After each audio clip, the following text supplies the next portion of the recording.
ये मुझे 2003 से ना शुगर था, टाइप 1 डायबिटीज़। तो अभी 3 साल, लगभग 1.5 साल पहले मुझे दोनों किडनी फेल डायग्नोज हुआ। My both kidneys have been failed.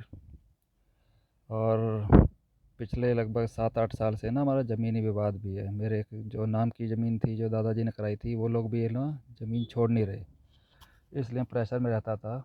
और आपको मैं दिखाऊं तो देखो, ये जो ना लाइव इंसुलिन चल रही है मेरी। और पूरी बॉडी पे मैं देखता हूँ बेल्ट, सीट बेल्ट भी ऐसे लगाता हूँ, या छाती पे ऐसे लेता नहीं, क्योंकि मेरे 3 दिन डायलिसिस होती है वीक में। ये देखिए, मैं दिखाता हूँ आपको, ये रहा, दिख रहा हो तो। ये इंसुलिन है, ये इंसुलिन लाइव पंप रहता है मेरा 24 घंटे।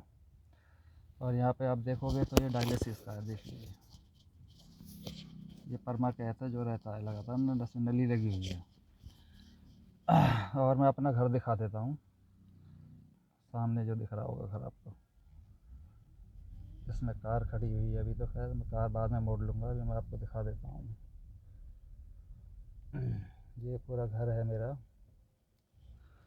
और इसमें फ्यूचर में यदि कुछ भी होता है मेरे साथ ना, इसमें हो सकता है झगड़ा करे मेरे साथ, मेरी उसमें जान चली जाए कभी भी। तो इसके ज़िम्मेदार एक तो ये मेरा छोटा भाई मंजीत रहेगा, मेरे फादर धर्मचंद। और आगे ना ये हमारे चाचा के लड़के हैं। ये जो कोठी दिख रही है आगे आपके, केसी नागर के नाम से, यहाँ पे सचिन है, एक राहुल नागर करके लड़का है। देखो ये घर है उनका। तो ये इन्वॉल्व है इसमें, मेरे जो कब्जे की ज़मीन है जो मेरे नाम की है, उसको छोड़ नहीं रहे हैं। उसकी तू छुड़ा सकता छुड़ा ले, सारे अधिकारी लीगल सिस्टम को हम जेब में रखते हैं। तो इसमें हालांकि मेरी दोनों किडनी ख़राब है, पैनक्रियास ख़राब है ना, ट्रांसप्लांट में भी जान जा सकती है। तो मैं इस हालत में, मुझे इन लोगों ने पहुंचा दिया है। चाचा ताऊ वगैरह कोई काम में नहीं आ रहा। ताऊ हेमचंद नागर, उनसे ही बात करी, गांव के बहुत सारे प्रतिष्ठित लोगों से बात करी है। वो कहते हैं इन लोगों से ही बात कर, तो हम कुछ नहीं कर सकते। किस बात का समाज है फिर? कहते हैं गुजर समाज है, लोग इकट्ठे होते हैं। मैंने हर आदमी से बोल के देख लिया। तो मैं ये भी कहता हूँ, चलो अच्छी प्रॉपर्टी तुम ले लो, मुझे मेरा हक तो दो। वो भी छोड़ने को तैयार नहीं है। 3 दिन डायलिसिस पे जा रहा हूँ, मेरे को डॉक्टर ने मना कर दिया कि जॉब मत कर। खर्च का खर्चा, अपना हेल्थ का खर्चा चलाने के लिए जॉब भी करनी पड़ रही है मुझे। जो दादा लाई प्रॉपर्टी है उसका ये कमर्शियल यूज़ कर रहे हैं, खेती बाड़ी करते हैं, हमें उसमें से कुछ नहीं देते, अनाज पानी दूध और कुछ नहीं। और भी पश्तनी प्रॉपर्टी है जो कि दादा लाई है, उसको फिर बेच बेच के ठिकाने लगा रहे हैं। कुछ बहुत सारी प्रॉपर्टी इनकी गैर मरोसी भी है। गैर मरोसी का मतलब है एज ए टीनेंट ये रहते हैं, उसका मालिक नहीं बन सकते, तो उसको प्लॉटिंग कर करके बेच रहे हैं। उसकी रजिस्ट्री तो हो नहीं सकती है। तो ये आज दिनांक 20 जनवरी 2026 को मैं रिकॉर्ड कर रहा हूँ, ताकि ना फ्यूचर में कभी कुछ हो, किसी को रेफरेंस लेना हो, मेरे बच्चों को या वाइफ को। वाइफ भी मेरी लड़ाई लड़ रही है, तो वो हाईलाइट करती है, तो ये कि वाइफ को बुरा बनाते हैं फिर। वाइफ सबसे झगड़ा करती है।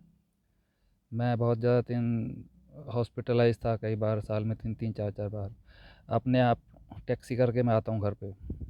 कहीं भी बीमार हो जाता है बच्चा तो, या दुश्मन भी बीमार हो जाता है, कि बस सपोर्ट कर देते हैं लोग। पर इस घर में पता नहीं किस तरीके के लोग हैं। आगे मेरे ताऊ की है वो बैठक, सूरज सिंह नागर, वो भी सारे ऐसे ही हैं। उसमें भी एक वकील है महेश नागर, ताऊ का लड़का ही है वो। उसके और भी 2 लड़के हैं, वो वकील हैं। ये लोग ज़मीन के, लोग कहते हैं कि कीड़े माने जाते हैं। तो ये लोग भी कुछ हेल्प नहीं करते। वो कहते हैं कि भैया परिवार की ज़मीन है, परिवार की बात है, अपने अपने भाई से ही बात कर, छोटा भाई को बड़ा बना रखा है। जबकि मैं उम्र में सचिन, राहुल, मंजीत, इन सबसे बड़ा उम्र में हूँ। अब मैंने ऐसा भी नहीं इनके साथ कुछ किया हो बचपन में, या जब भी मेरी पढ़ाई में भी, स्कूल में भी मैं थोड़ा पढ़ने में अच्छा था, तो मैंने इंजीनियरिंग कर ली। इसका, मंजीत का, उसमें नहीं आ पाया था ना। फिर मैंने ही खुद अपनी छोटी सिस्टर को भी इंजीनियरिंग कराई, और उसको फिर इन लोगों को जॉब नहीं करने दी। बाद में उनको भी अपना रफ कर लिया कि जो है शादी वादी या जो भी हेल्प चाहिए तो इससे छोड़ दे।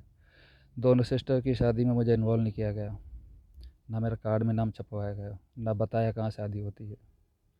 अब मुझे क्वेश्चन समझ में नहीं आता कि मेरे साथ इतना भेदभाव क्यों है। मैं ऐसा कोई गुंडा बदमाश भी नहीं हूँ, ऐसा भी नहीं ड्रिंक करके घर पे आ जाता होगा बंदा। तो ये कुछ क्वेश्चंस है जो मैं खुद से पूछता रहता हूँ, पर लेकिन इसके आंसर मुझे मिले नहीं है, शायद मौत के बाद भी नहीं मिलेंगे। तो देखते हैं, न्याय की लड़ाई है, न्याय और न्याय कहाँ तक जाती है। मैं कोशिश तो पूरी करूँगा, अपने बच्चों के लिए करना पड़ेगा। यदि बच्चे नहीं होते तो मैं आत्महत्या कर लेता वाइफ के साथ मिलकर। अब तक बच्चे हैं तो थोड़ा जीना पड़ेगा बच्चों के लिए। धन्यवाद।